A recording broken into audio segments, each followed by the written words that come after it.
On today's show, what was different than what we expected in Game 1 of Mavs vs. Clippers, and what changes do we want to see this team make? There's one they absolutely have to do. We'll talk about all that and more on today's Locked On Mavs. Doncic, and this is Locked On Mavericks podcast.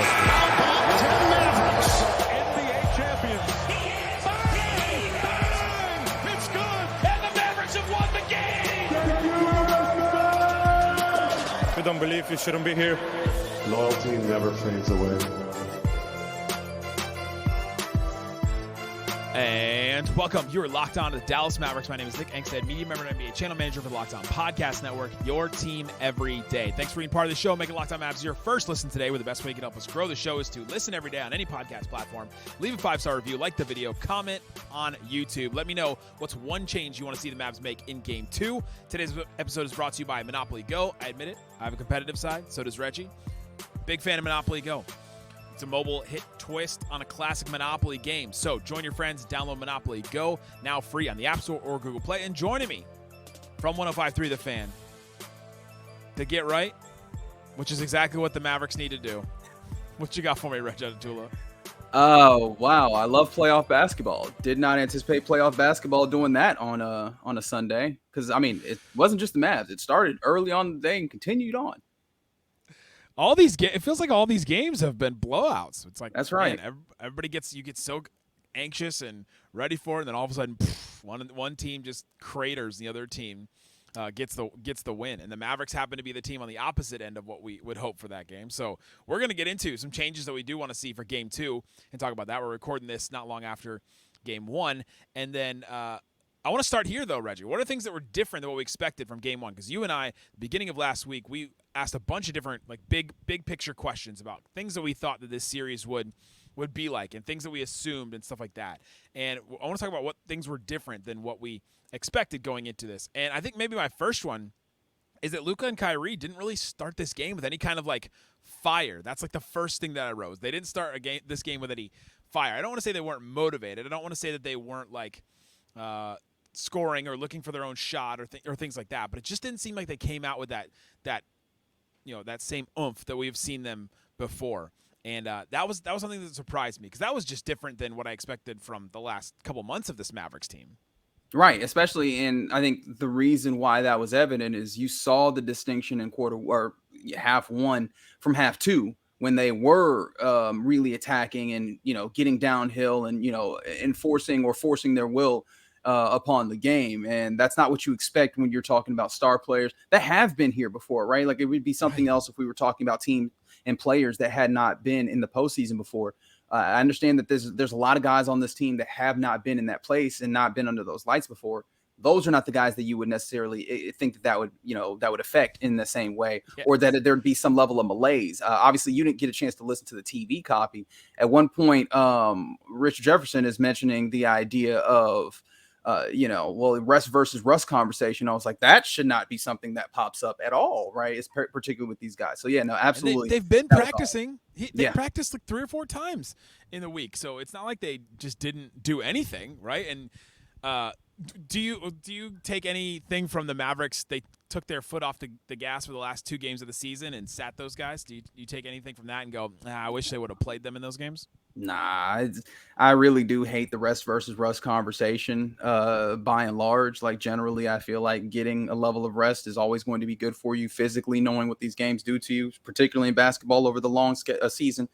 I'm not upset about that at all. Like they had the capability of coming out and playing that way. You could see it through the adjustments, right? You could see it when they got out there and they started playing well. And so I'm not someone who's going to go backwards and look at that and say, well, that was a wrong decision.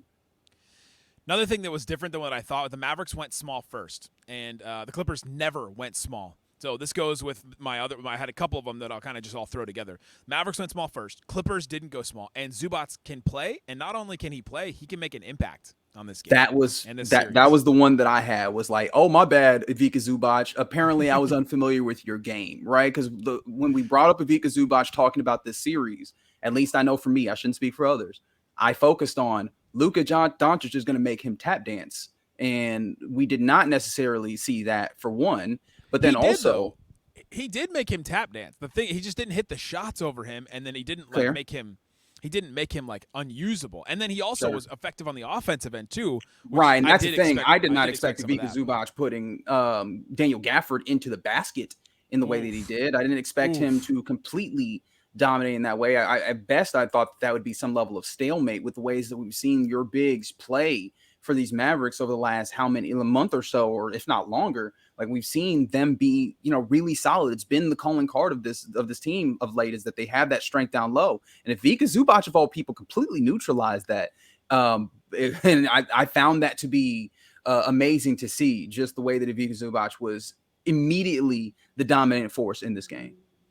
When we talked to Darian, and when I talked to Darian after the game, was the only thing that gave me like some solace or like some enjoyment of that game one, was just seeing how excited he was to see an in-person Clippers playoff win. Like he has not seen one because they only allowed certain fans when there was the COVID rules and all that second year. But he was like so happy. It was hilarious to me. But when we talked to Darian on the crossover, he talked about how important Zubac was for their defense, and that if the Mavericks weren't, and we did talk about this leading up to it, if the Mavericks weren't able to play him off for whatever reason, then that would hurt the Mavericks more for the Mavericks offense than it would for the Mavericks like defense.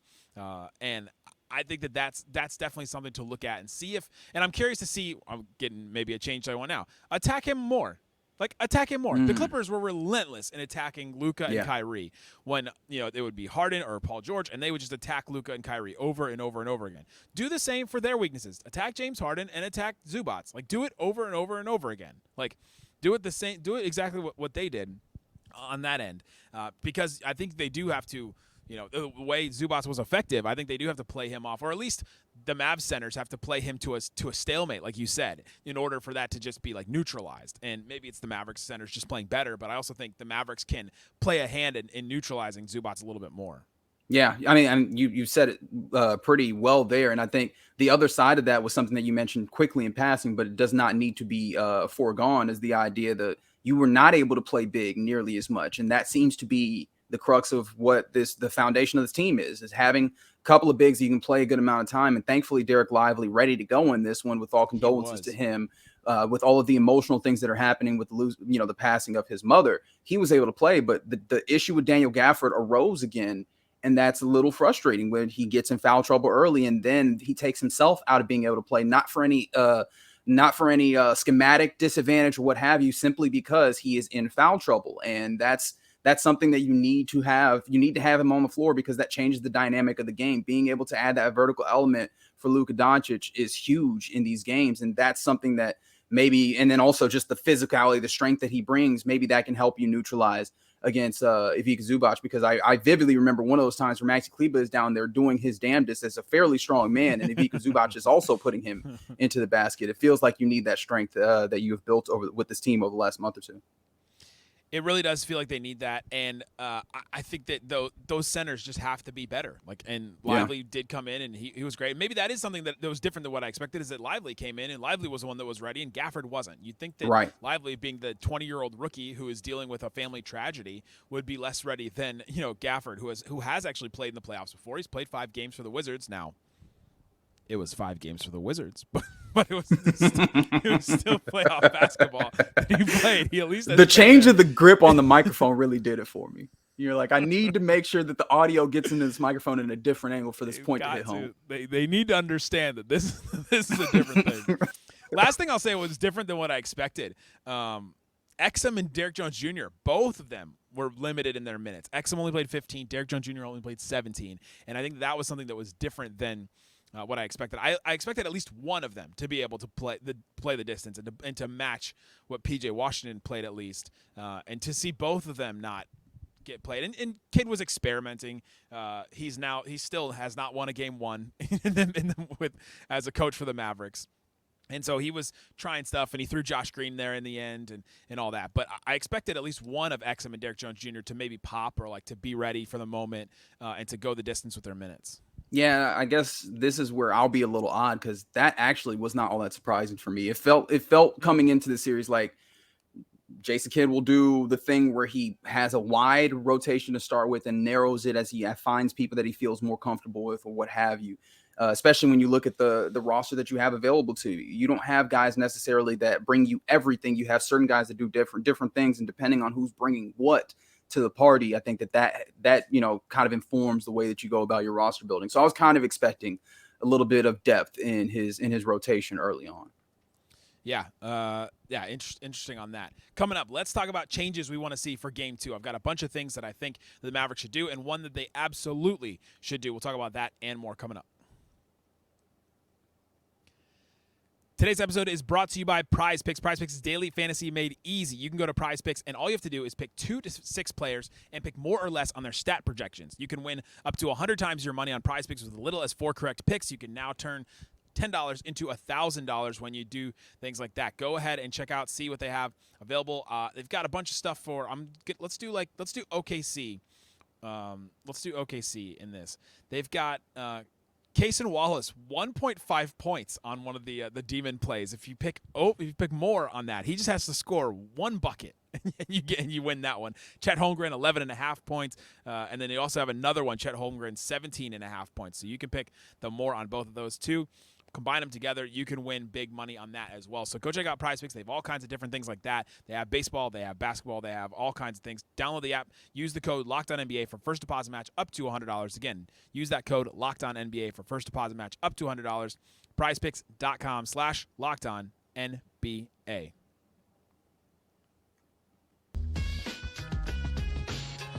Thanks, everybody, for hanging out with us on Locked On Mavs, being part of the show, part of the Raccoon Squad, listening every day. We appreciate each and every one of you for checking out the show, listening in, especially the second episode after a loss. You guys are the real ones. Listening to this episode. Go check out Locked On Sports today. Dallas has 24/7 streaming on Amazon Fire, which is really cool. I've been checking that out on my Fire Stick, as well as on YouTube, Locked On Sports Today and Locked On Sports Dallas. All right, Reggie. We talked about things that were different in Game 1 than we expected coming into the series. Now let's talk about some changes we want to actually see the Mavericks make in this. My first one, thing that the Mavericks absolutely should do, and I'm curious your take on this. I think they should start Lively. Ooh. Make a change.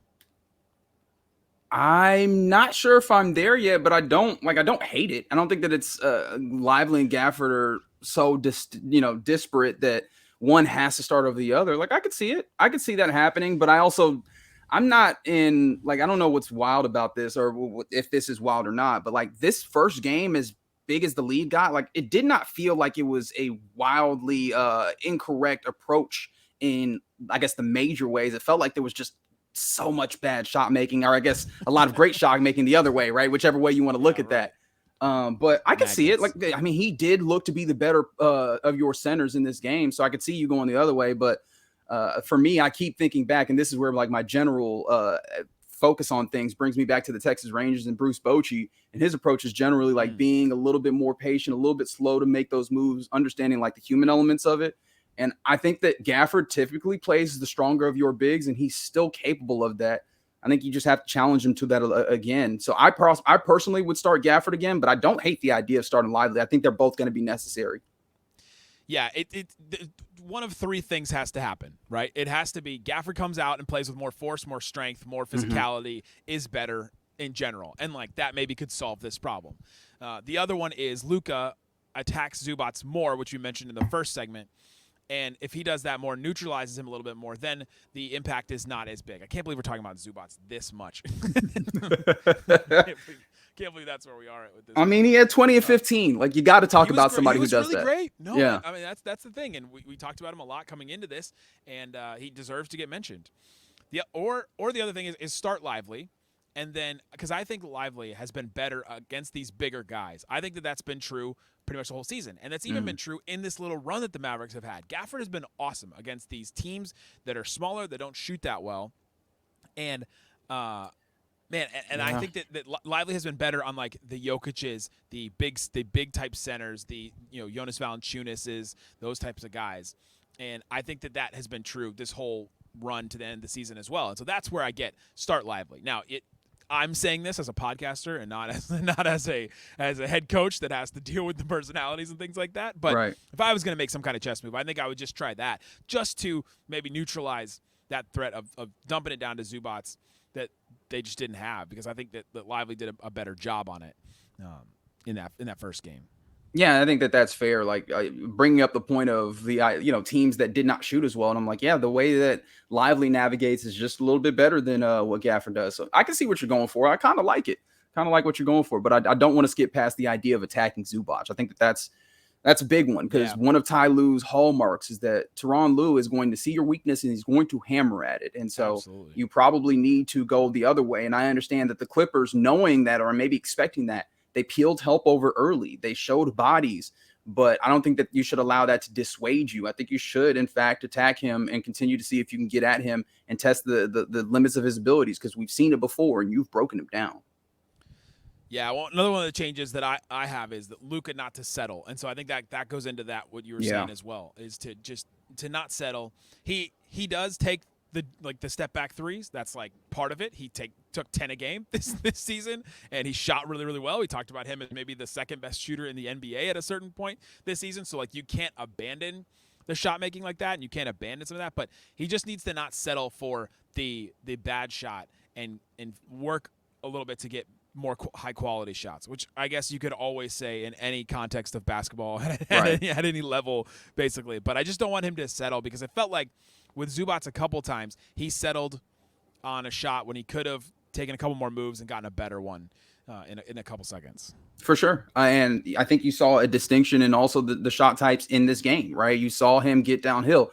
Now, they did smoke a couple of bunnies as well, but they got down to the rack and they had opportunities in that way for the better shots. I'm looking at the basket that Tim missed the shot on, and I just the bunny right at the rim, and I just can't stop seeing the ghost of Tim missing that layup. Yeah, and it would be one thing if it was just him, and you could just we could fire up the old takes, right? The comfortable ones. Unfortunately, it's spread a little bit wider in this one, but yeah, no, you're right. They definitely not settle. Really go at him, attack him because they're not doing that on the other end. So you need to make this as balanced as you can in your attack. Kyrie Irving had a really interesting game, but only in the sense that it was the exact same thing that he's been doing the last 3 months. Literally the exact same thing. He's really slow to start the game because he's letting Luka do his thing in the first quarter. And at halftime you go, why does Kyrie only have like 6 points? Why does he only have like 9 points?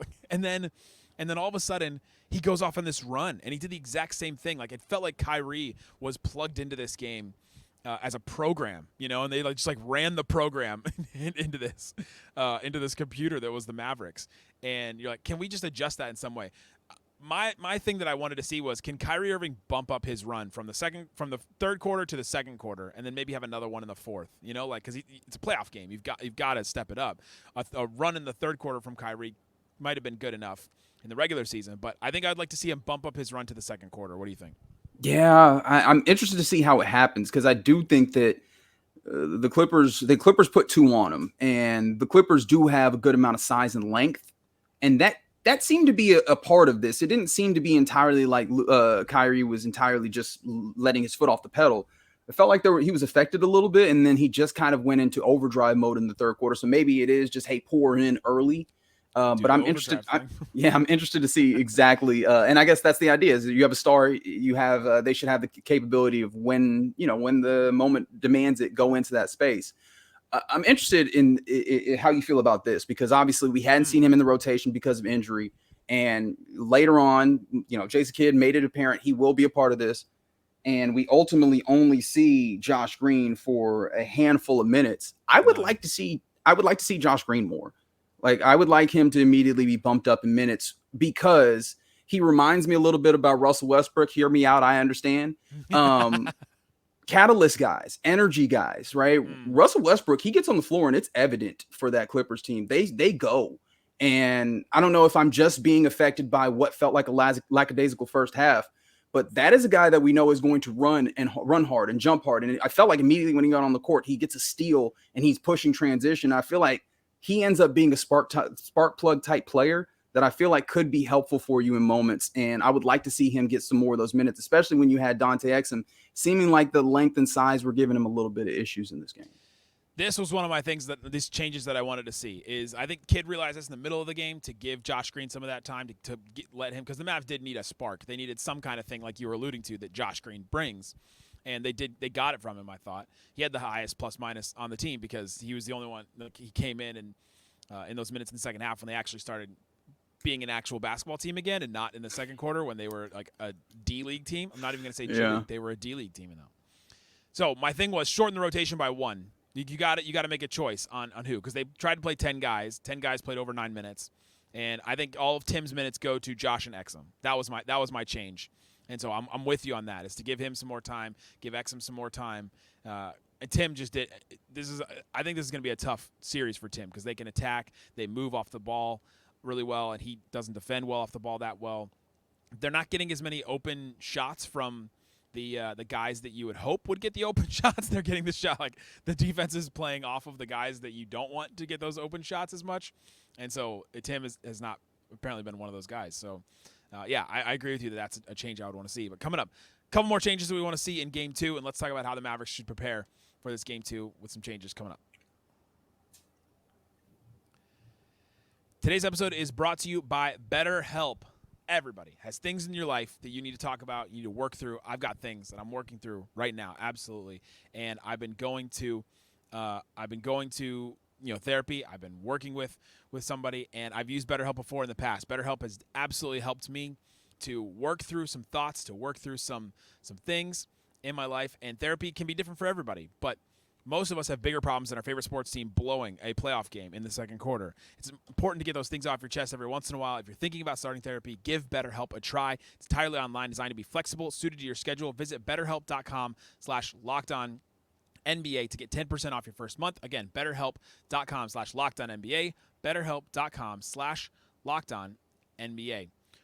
Also brought to you by Monopoly Go. Monopoly Go. We've got a huge announcement. I've been tracking the leaderboards. I'm keeping my eye on the score, putting all of my heart into it. It's not the Mavs playoffs. It's Monopoly Go. You explore hundreds of different Monopoly boards from Las Vegas to Camelot to the moon while raking in a huge fortune. Charge rent on iconic properties. Just like the classic Monopoly, you can charge your friends rent on those properties as well. Monopoly Go has been downloaded over 150 million times. Check out the leaderboards and see who's a tycoon and who's going to go bankrupt, go to jail. Do not pass go. Do not pass. Do not collect $200. So go get the app yourself and see for yourself. Download Monopoly Go now, free on the App Store and Google Play. Again, download the Monopoly Go app. All right, Reggie, let's talk about a couple more changes that we want to see this Mavericks team make. We talked about Josh Green getting some more minutes. I did think that he brought some heart, he brought some energy, and the Mavericks didn't need that because they weren't getting out in transition that as much as they were in the regular season, which we expected.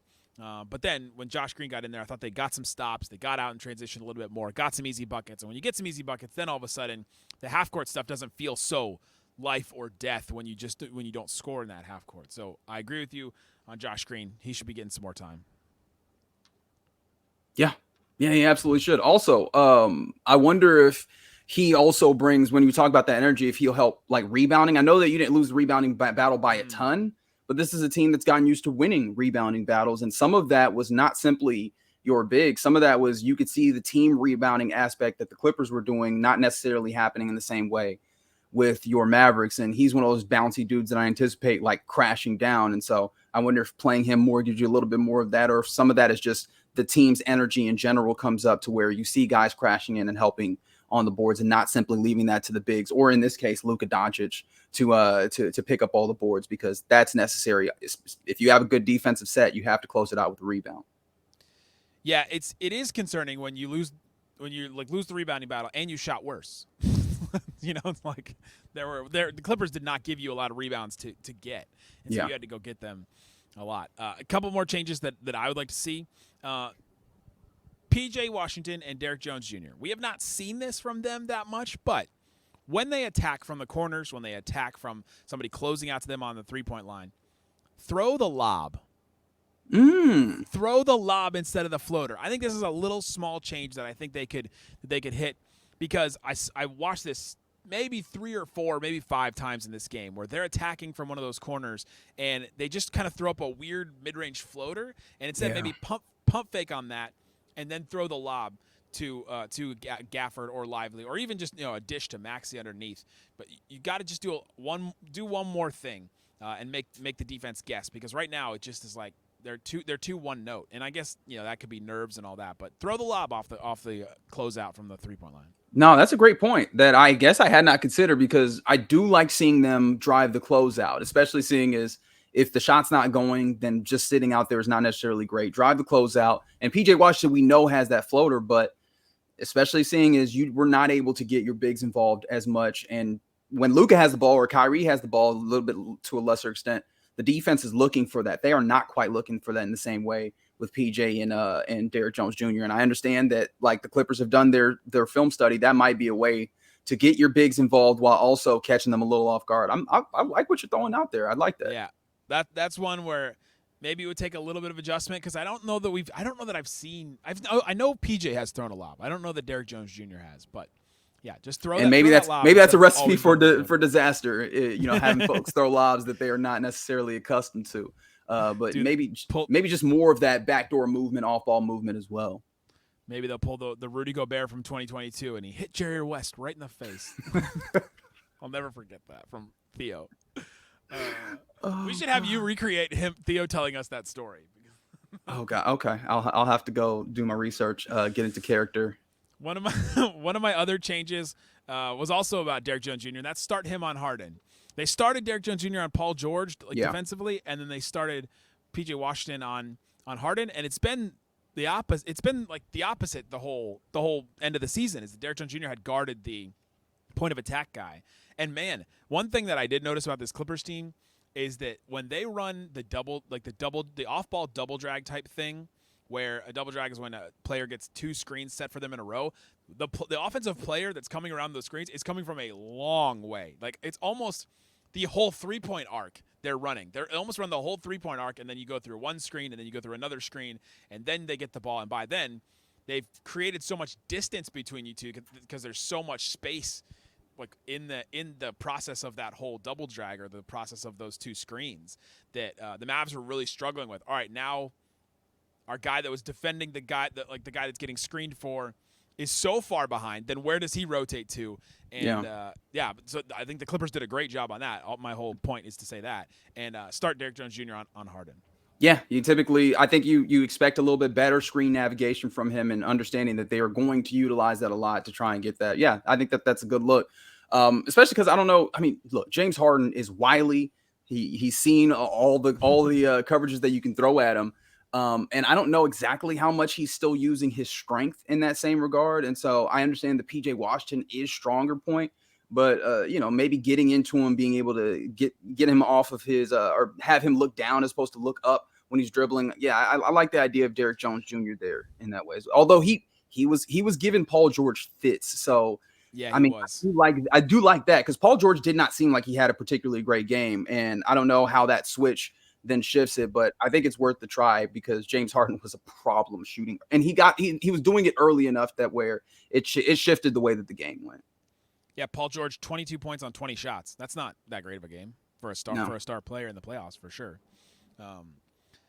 PJ had some amazing defensive possessions in this game. I mean, absolutely amazing. If you want to give anybody credit for like good things that happened in this game, PJ had a couple blocks. They were great. He had the one on Westbrook that was barely a foul. He hit him in the back of the head on the swing through. But man, he had some just great defensive possessions in this game. And if we were I was worried about what would translate into the playoffs. And after one game, PJ's defense definitely did translate into that first game. Yeah. The last change that I had was fix the cross matches in transition. Cross matches are when, all right, everybody on one side is guarding somebody. So the Clippers are all guarding the Mavericks when the Mavericks are on offense. So then the Mavericks either turn it over or the ball gets off for a live rebound or something, and the Mavs are running back in transition. And then all of a sudden, everybody's got to switch who they were guarding, because it's not like in the NBA, it's not anymore. Okay, Luka's guarding James Harden and James Harden's guarding Luka. Right. That happens in pickup. That does not happen in the NBA anymore. And several times, especially in the first half, the Mavericks just gave up the mismatch. Like, they would come down the court and set up on defense, and all of a sudden Lively would be the one stopping the ball and guarding Harden in transition. You're like, you just gave them the mismatch that they wanted, because everybody was not clear on who was stopping the ball and who was the one stepping in and who everybody was guarding. And so they really need to fix those cross matches, which they didn't really have that hard of a time with to end the season. But in this game one, they definitely did. it's a lot of stuff that made me, I don't know if I get into like the sports talky aspect of this, like where is the on the line? where is the mental focus, right? Like it felt like there was Yeah, some of that's the mental focus type things that slipped through the cracks early on in this game, and that they had to hone that in. And you hope that going into a game 2 of a series that those are together. But I imagine you have to do more than hope. You have to make sure, you have to make certain that going into game 2 that you're prepared, that you've talked about all these things, which I'm sure they have, but that you hit again so that those types of things don't happen. Because absolutely, you're giving away buckets, and in the playoffs, a bucket here or there can be the entirety of the difference. It absolutely can, and they need every bucket that they can get, apparently, because they only scored 8 in one quarter. Do you know that they only scored 8? Yeah, I heard it a couple times. I don't know. It's not good. Oh my God! There you go. There's some changes we want to see. Let me know in the comments. Can I throw one more in there? Oh, give me one more. It's real quick. Make shots. Hey. I mean, how about we make some shots? Luka Doncic and Kyrie make some shots. That'd be great. Okay. I mean, PJ Washington, DJ Jr., like, hey, make some shots when you get out there. Like, the shot making was so bad that I don't even know how you were able to climb the hill after that. They gave a Herculean effort on the back, but you gotta knock down shots. You're not going to win games in this league without doing that. Yeah. Just an amazing point by you. Thank you. It's what I'm here for. Can't believe more people didn't think about that. This is why they have you on 105.3. Like, they're just so lucky to have a person with such That's right. such musings. There you go. Again, let us know in the comment section what's one change you want the Mavericks to make for Game 2, and we'll be back. Slightly and I will be back covering that game and more. I'll still be here in LA. I hope. I mean, they may kick me out by then. So there you go, guys. Thanks so much for listening to Locked On Mavs. Peace out. Boom. They haven't kicked me out yet. I'm still here. Still in the building. Hours after the fact. Still here.